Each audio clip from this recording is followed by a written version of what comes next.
Biz erkin tentişip kılgan işler jönүндө айтып кетели дедим. Себеби мына жерде жайыл коом мүчөлү чогулуп ушул иштерди аткарган жатышабыз.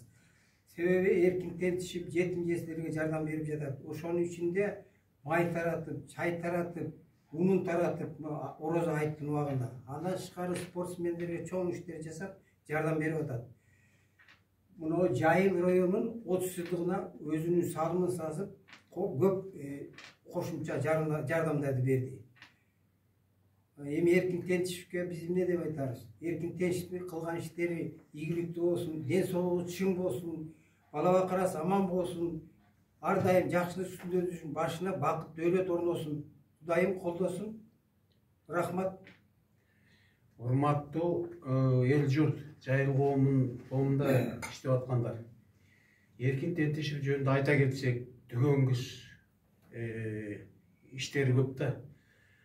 Анын кылган иштерин айтып отурсак, мисалы үчүн жанагы жетим жесирлерге жардам берип атат, спорт жагынан болгон салымын салып атат, жаш балдардын баарын өнүктүрүп атат.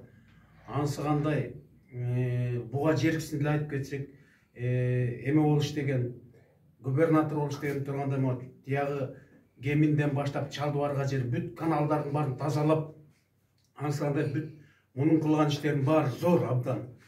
Эркин тентишиптин мына кандай болсо дагы, колунда бар болсо дагы көп кишилерге караганда жардамы зор абдан.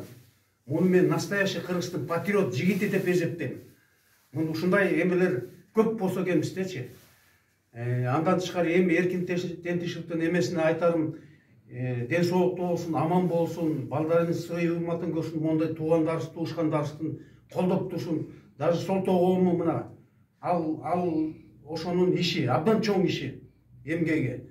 Рахмат эркин тентишипке.